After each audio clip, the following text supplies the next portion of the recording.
ये सब्र की बॉर्डर लाइन क्या है? बड़ा प्यारा इन्होंने सवाल किया है। देखिए, हमारे यहाँ सब्र का मफ़हूम ये लिया गया है, कोई ज़्यादती कर रहा है, जुल्म कर रहा है, तंग कर रहा है, मुसीबत ढा रहा है तो आप सब्र कीजिए। आइए, सब्र का मफ़हूम ये नहीं है। सब्र के माने ये होते हैं कि रज़ा इलाही के लिए, अपने मकसद तक, अपने हदफ तक पहुँचने के लिए असबाब को मुहैया करके, इरादा करके बढ़ना आपका काम है। नतीजा खुदा पर छोड़ दीजिए, ठीक है? क्योंकि हमारा सब्र का मतलब जो है ना, फ़कत एक ही लिए आता है, किसी ने मार दिया, जुल्म कर दिया, किसी ने हक कर दिया, इस सब्र कर लीजिए, खामोश हो जाए। खुद ये सब्र खुद जुल्म है ये अपने ऊपर, ठीक है ना? इस सब्र की इजाज़त नहीं दी गई है, ठीक है ना, कि जानते बूझते अपने ऊपर ज़ात के ऊपर बर्दाश्त करते रहिए आप। ये शरीयत ने, इस्लाम ने कोई इस बात की इजाज़त नहीं दी है, ठीक है ना?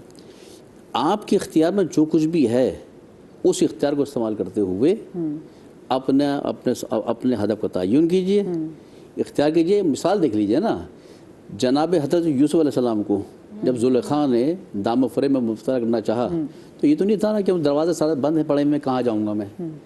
कहा कि यूसुफ सही करना तुम्हारा काम है, दरवाजे खोल देना, कुफ्ल खोल देना हमारा काम है। तो अपने मकाम से दूसरे दरवाजे तक पहुँचना ये जनाब यूसुफ के इख्तियार में था और उन्होंने उस अम्र पर सब्र करते हुए अपने इख्तियार को इस्तेमाल किया।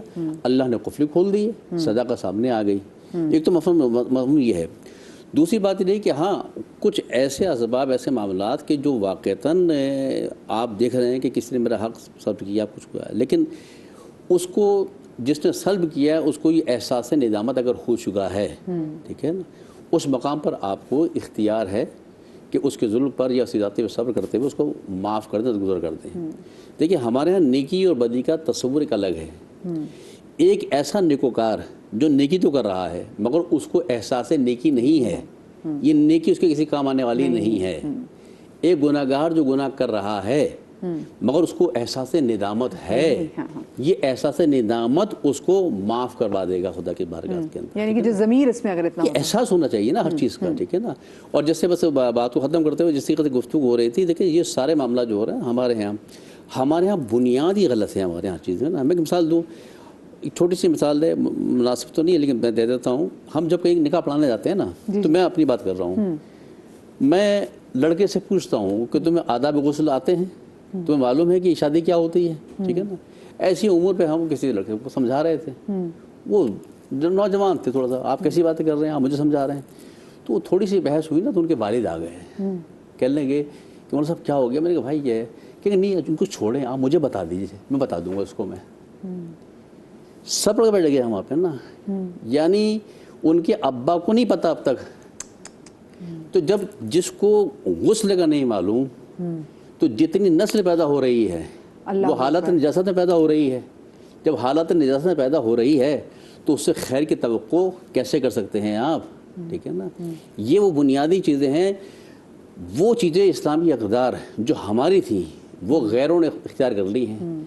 आप देखिए, नॉन मुस्लिम है यूरोप, लेकिन जब वो प्लान करते हैं ना किसी को औलाद को दुनिया में लाने के लिए, तो उससे पहले काउंसलिंग करते हैं आपस में कि हम करने क्या जा रहे हैं, ठीक है ना, ताकि बच्चे के साथ के हुकूक सल्ब ना हो। और जब अल्लाह ताला उनकी मुराद पूरी कर देता है, वो खातून कंसीव कर लेती है, तो फिर वो जैसा चाहते हैं कि हमारा बच्चा ये बने, उस दरमियान में वही गुफ्तगू सारी करते हैं वो, तो उसका रिजल्ट मिलता है उनको 100% सही, तो नियरेस्ट मिलता है उनको 70-80% रिजल्ट मिलता है। यानी कि वही वाली बात ना कि एक तो प्रिपरेशन, दूसरी बात है कि हर बात के और हर चीज़ का जो नीयत पे जो दारोमदार है कि नीयत आपकी स्ट्रांग होनी चाहिए। ठीक है। अच्छा, जैसे उन्होंने बात की, ये कॉल भी आई थी, और अभी जैसे ये दिल में ये भी एहसास हो जाना कि मैंने गलत किया है, इस ज़मीर का होना कितना ज़रूरी है। कि मुझे ये बात बताएं, हम बहुत सारे ऐसे लोगों को देखते हैं जिनको कख फ़र्क नहीं पड़ता, जो लोगों के साथ ज़्यादती पे ज़्यादतियाँ करे जा रहे हैं, लेकिन उनके अंदर वो ज़मीर जाग ही नहीं रहा। तो ये जो ज़मीर का ना जागना है, ये किन चीज़ों की अलामत है? और क्या बताएं कि क्या इसमें हराम लुक़मे का भी बड़ा रोल है कि अगर जिस शख्स ने हराम लुक़मा खाया हो, फिर उसका ज़मीर कहाँ से जागना, उसको तो मलामत निदामत कुछ भी नहीं होगी। जी, होता यही है कि असल में वो जुल्म कर करके ना, या गुनाह का काम कर करके इतना नफ्स पत्थर हो जाता है। फ़यक़िल हिजारत अशद्दु क़स्वा, कुरान कहता है कि वो फिर पत्थर या पत्थर से भी ज़्यादा सख्त हो जाता है। تو ان کو سکون ہی ظلم کرنے کے اندر ملتا ہے، تو ضمیر مردہ ہو جاتا ہے۔ اسی لیے کہا جاتا ہے کہ ذکر اللہ کو جاری رکھا جائے، چاہے وہ زبانی ہی ہو، قلب سے نہ ہو۔ تو اگر آدمی پڑھتا رہتا کہیں نہ کہیں کوئی ایک دفعہ بھی استغفر اللہ یا اللہ کا لفظ زبان سے ہوتے ہوتے دل سے نکل گیا، تو اللہ تعالیٰ اس کی بدولت اس کو پاک بھی کر سکتے ہیں۔ حضرت بشر حافی کا واقعہ اسی طرح لکھا کہ ایک راستے سے گزرے، کیچڑ میں بسم اللہ لکھی نظر آئے، تو اٹھایا اس کو اور اتنا رو آنسوں سے دھو دیا اس کو۔ اب دھونے کے بعد اس کو سوچا کہاں رکھو پھر یہ بے ادبی نہ ہو جائے اس کی، اس کو کھا گئے کہ چلو میں اپنے پیٹ میں اتار لیتا ہوں تاکہ اس کی جو ہے وہ بے ادبی بھی نہ ہو، اور اللہ تعالیٰ نے پھر اسی دن ان کو توبہ کی توفیق عطا فرما دی، تو اللہ سے توبہ کر لی، پاک صاف ہو گئے۔ تو یہ بات ہو جاتی ہے۔ تو یہاں پر میں یہ ساتھ میں بات کہوں گا کہ دیکھیں جان بوجھ کر اپنے طور پہ کسی کو اذیت دینا، جس طرح بھی ہماری سب کی ڈسکشن چل رہی ہے کہ شوہر بیوی پہ ظلم کر رہا ہے، بیوی شوہر کو، بیویاں بھی بسا اوقات کر رہی ہوتی ہیں کہ ان کو ٹارچر کر رہی ہیں۔ تو اسی طرح ایک ٹاپک ہمارا جو ظاہر ہے ہماری جو سوسائٹی چلی ہے اس میں کو ایجوکیشن ہوتی ہے، لڑکے لڑکی ساتھ پڑھ رہے ہوتے ہیں، کہیں فرینڈ شپس ہو گئی، جو شادی کے وعدے وعید ہو گئے، کمٹمنٹس ہو گئے، تو اب اس کے اندر یہ سمجھنا کہ جی یہ حرام ریلیشن ہے اور ہمیں جو ہے یہاں پہ کسی کی دل افزاری کرنا ہمیں ثواب ملے گا، کہ بعض کچھ اسکالر اس طرح کی بات کہتے ہیں کہ جی اس طرح آپس میں نامحرم لڑکا لڑکی کا دل توڑنا ثواب کا کام ہے۔ تو دیکھیے اس کی بھی لمٹس ہیں، لمٹس اس سینس کے اندر ہے کہ اچھا یہ دیکھیں نا، یہ بھی وہ کیسا پرسپیکٹیو لے آتے ہیں کہ دل توڑنا ثواب ہے، مطلب یہ کہاں پہ بات آ گئی ہے؟ تو یہ ایسا نہیں ہے، دیکھیں ہر چیز میں نا کوئی لمٹس اسلام نے بیان کی ہیں، دل آزاری جہاں بہت سی جگہ ہم نے ایسا دیکھا کہ اگر سیریس ہے کوئی لڑکا لڑکی آپس میں شادی کے لیے کمٹمنٹ کر رہے ہیں اور دونوں واقعتاً اپنے پیرنٹس کو بھی انوالو کرتے ہیں اور کمٹمنٹ کر لیتے ہیں، تو اس میں ان کے پیرنٹس کا اس میں انوالو ہو جانا یہ اس بات کی نشاندہی کرتا ہے کہ یہ سنسیئر ہیں، شادی کرنا چاہتے ہیں، ان کا غلط ریلیشن ناجائز ہے۔ لیکن اب جہاں ماحول ایسا ہم اس کے اندر بولیں کہ دل توڑنا نہ جائے وہ جائز ہے، ان کو ثواب ملے گا کہ آپ اس کو برا بھلا کہو اور اس کو کچھ اس طرح کرو، یہ وہاں بھی اجازت نہیں ہے۔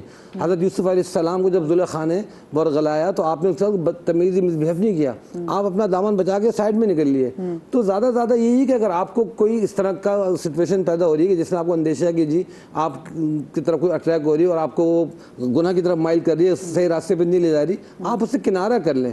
اس کا مطلب ہی نا آپ دل توڑے تو ثواب ملے گا یا آپ اس کا بدتمیزی کریں تو ثواب ملے گا، یہ ثواب واب نہیں ملے گا، حساب کتاب سب کا ہی ہے۔ تو اس لیے اس ریلیشن کے اندر بھی ہمیں احتیاط کرنی چاہیے کہ ایک تو اسلام نے اختلاط کی بھی اجازت نہیں دی اختلاط کریں، لیکن جب ہے ہی کئی کولیگز ہیں، ہر آفس میں کام ہو رہا ہے، لڑکے لڑکی ساتھ کام کر رہے ہیں، تو اس میں باؤنڈریز اپنی لمٹ کا خیال رکھیں، تو بس وہاں پہ لمٹ کا خیال رکھیں، اور دل شکنی کی بھارت کسی صورت میں بھی اجازت نہیں کہ اپنے طور پہ انسان بس کنارہ کشی رکھے۔ کیونکہ جیسے آپ نے بات کی نا، ہم دفتروں میں اور ہم گھروں میں بھی ہم دیکھتے ہیں کہ کچھ ایک کوئی ایسا شخص ضرور ہوتا ہے جس کو لگ رہا ہوتا ہے کہ وہ ایک تو باثر بھی ہوتا ہے، اس کو لگتا ہے وہ کسی بھی کوئی بھی جوک کریک کر سکتا ہے، چاہے وہ اس کا جوک جتنا بھی گرا ہوا، اور اس کے جوک سے کوئی شخص رات کو جا کے روئے اور تکلیف میں مبتلا ہو کئی دنوں تک، تو پھر میرے خیال سے اس شخص کو بھی چاہیے کہ وہ معافی مانگے، لیکن وہی والی بات کہ معافی مانگنے کے لیے ضمیر کا ہونا ضروری ہے۔ ایک کالر ہمارے ساتھ شبانہ تھیں پچھلے، انہوں نے بتایا کہ جی ان کے جو ہسبینڈ ہیں وہ ان کو بہت مارتے ہیں، اور اس کے بعد کہتی ہیں وہ جب اپنے گھر آتے ہیں تو گھر والے بھی پھر ان کو کہتے ہیں کہ ہم تمہیں نہیں رکھ سکتے، اور پھر وہ کہتے ہیں بیٹا صبر سے زندگی گزارو، اب صبر کرنا ہے۔ وہ کہتے ہیں میں واپس جاتی ہوں تو پھر وہ بھی حالات ویسے ہی ہیں،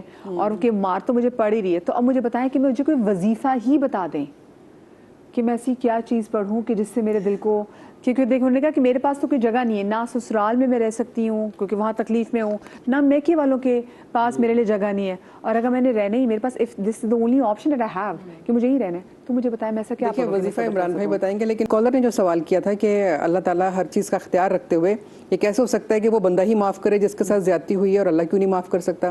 بے شک اللہ تعالیٰ قادر مطلق ہے، وہی معاف کرنے والے ہیں اور وہی بخشنے والے ہیں، لیکن اللہ تعالیٰ نے یہاں پر جس کے ساتھ ظلم ہوا ہے اس کے ساتھ بھی تو انصاف کرنا ہے نا۔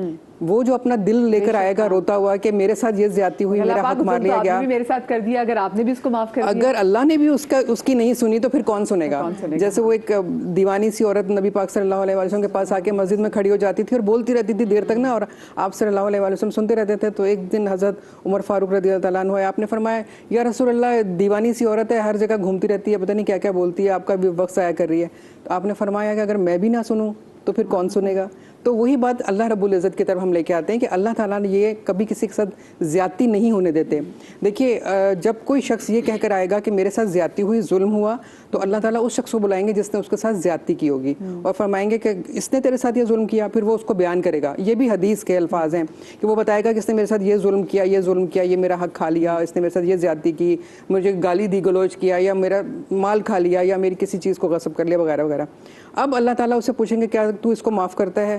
تو وہ شخص کہے گا میں معاف نہیں کرتا۔ तो अल्लाह ताला उसको ये कहेंगे कि तुम माफ़ कर दो तो ये तुम्हारे लिए बेहतर है, वो फिर भी कहेगा कि मैं माफ़ नहीं करता। फिर अल्लाह ताला उसको वो बहुत सारी चीज़ें दिखाएंगे जिसमें बहुत सारे वो घर भी शामिल होंगे जो ज़मूरद और याकूत के बने हुए होंगे, बहुत हसीन और जमील होंगे। अल्लाह ताला फरमाएंगे कि क्या तू इन घरों को देखता है? तो कहेगा हाँ मैं देख रहा हूँ। तो अल्लाह ताला फरमाएंगे तुझे क्या लगता है किसके घर है? तो शख्स कहेगा कि ज़रूर अंबिया कराम के या शोहदा कराम के ये घर होंगे, उनको ही ये एजाज़ मिल सकता है। तो अल्लाह ताला उसके जवाब में फरमाएंगे कि नहीं, ये घर मैं उसको दूंगा जो दूसरे को माफ़ कर देगा।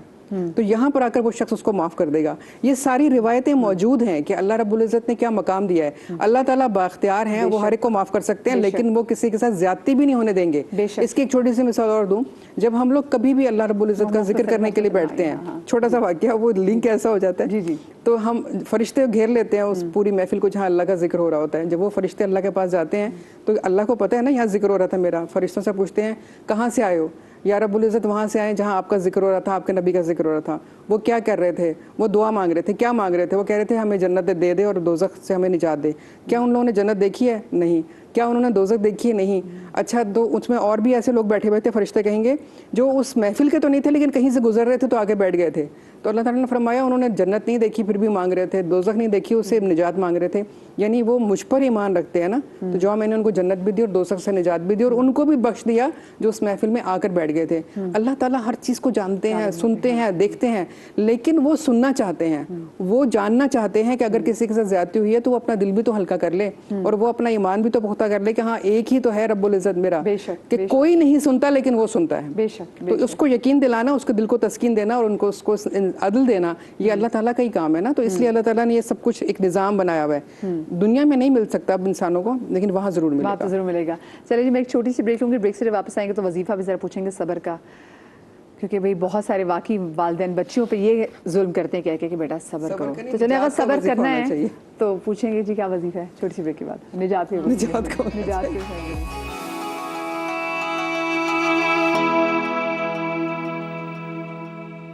जी, बिस्मिल्लाहिर्रहमानिर्रहीम। ब्रेक के बाद हम आपको एक बार फिर से खुशामदीद कहते हैं, क्योंकि आपके भी मसले मसाइल इतने होते हैं और वाकई जब हम लोग डिस्कस कर रहे होते हैं हमारे आसपास भी इतने मसले मसाइल होते हैं कि हम उसको फिर ब्रेक के दौरान भी डिस्कस करते हैं। और कुछ चीज़ें वाकई यकीन मानिए ऐसी हैं कि हम उसको हमारे पास अल्फाज नहीं हैं कि हम लोग जिन जिन सिचुएशन से गुज़र रहे हैं, हम उन अल्फाज को, लोगों की उन कहानियों को नेशनल टेलीविज़न पे आप लोगों के सामने कैसे रखें कि लोग किस कर्ब में मुब्तला हैं, लोग किस मुसीबत से गुजर रहे हैं।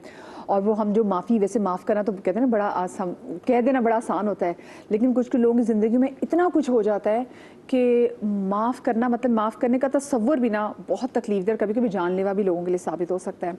जो मेरी बहन शबाना जो कह रही थी कि ना वो घर में अपने मैके की अब रही हैं, ससुराल में भी जो रहना है तो वो बहुत अजियत में ही रह रही है। ऑफकोर्स कोई बंदा आपको मार रहा है, मुसलसल आप पे हाथ उठा रहा है, अब वो कहती, अब घर वाले कहते हैं सब्र से रहो, उसके बाद और कोई वो कहाँ जा सकती, वो किसी कोई ऐसा हमारे कोई सिस्टम ही नहीं ना कि जहाँ पे लड़कियाँ की बाहर भी चली जाती उनकी इज्जत महफूज हो। अब वो कहती है कुछ सब्र की तस्वीर बता दें कि अगर रहना ही मैंने इन लोगों में है। और जैसे फिर आपने बात की निजात की भी बता दीजिएगा, कैसे रिश्तों से निजात कैसे हो सकती है। बिस्मिल्लाहिर्रहमानिर्रहीम।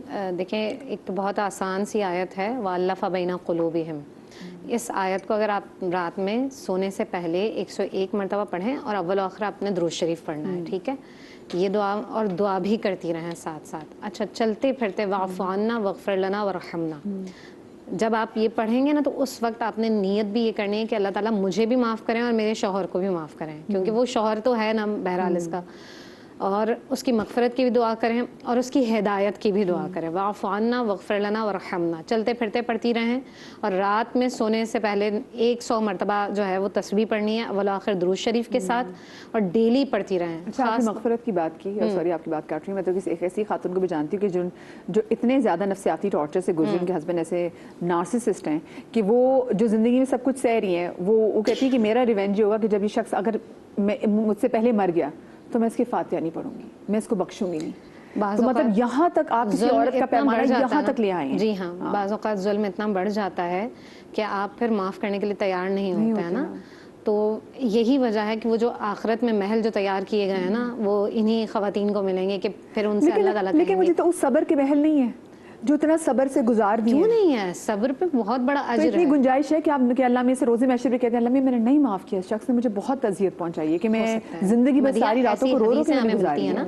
ऐसी हदीसें हमें मिलती हैं कि जहाँ पर लोग कहेंगे कि मैं इसे माफ़ नहीं कर सकता हूँ, तो फिर अल्लाह ताला उसी के बदले तो महल अता करेंगे। तो ये वही लोग हैं जिनके ऊपर इंतहाई जुल्म हुए हैं, तकलीफ़ बर्दाश्त की हैं, परेशानियाँ झेली हैं, मुश्किल हालात काटे हैं, और फिर ऐसा ही होता है कि आप बाज़ औक़ात इस मरहले तक पहुँच सकते हैं कि आप कहेंगे कि नहीं मैं फ़लाँ को तो माफ़, और हमारी ज़िंदगियों के अंदर यहाँ पे उलमा बैठे हैं, इनकी ज़िंदगियों के अंदर भी कुछ नाम होंगे मखसूस ऐसे कि नहीं यार मैं इसको एटलीस्ट मैं इसको नहीं माफ़ कर सकता, क्योंकि उसने बाज़ औक़ात या तो आपकी ज़ात को इतना नुकसान पहुँचाया होता है, ज़हनी तौर पर आपको इतना परेशान किया होता है, आपकी औलाद को तकलीफ़ दी होती है, या कहीं पर भी किसी भी तरह से, या आपकी किरदार कशी ऐसी की होती है कि जिसकी वजह से सारी सारी ज़िंदगी आपकी बर्बाद हो जाए। देखिए इस पर तो जो अल्लाह ताला है ना वो ख़ास तौर पर पकड़ करता है। ये जुल्म कोई आपका आम हक चीज़ मारा नहीं। हो, आपकी जायदाद गस्ब कर ली, वो बहनों के जो हक है, जो जायदाद भाई खा जाते हैं, फिर वैसे आप किसी से कर्जा लें और आपसे बोले कि मैं आपको माफ़ कर दूंगा, और अगले मुश्किल वक्त में कर्जा और आप उसके पैसे खा जाएं। आप ये देखें कि मैयत को दफनाने से पहले कर्ज के बारे में पूछा जाता है कि बताइए किसी का कर्ज तो नहीं है। इट मीन्स कि कर्ज की भी माफ़ी नहीं है। और फिर उसमें बेचारे लोग खुद मुश्किल में पड़ जाते हैं, लेकिन माफ़ कर देते हैं कि चले हमने माफ़ किया क्योंकि अब तो अगले जहान जा रहा है। नहीं करें, माफ़ नहीं करें। अगर उसकी विरासत है और आपको ज़रूरत है तो आप अपना कर्ज उसकी विरासत में से ले लें। अगर वो जो देने वाले लोग हैं अगर आप माफ़ करते हैं बहुत अच्छी बात है, लेकिन अगर आप ज़रूरतमंद हैं और आपको लगता है कि नहीं मेरी ज़रूरियात पूरी नहीं हो सकती हैं तो आप उसमें से ले सकते हैं। ये इजाज़त है, शरीयत ने इजाज़त दी है।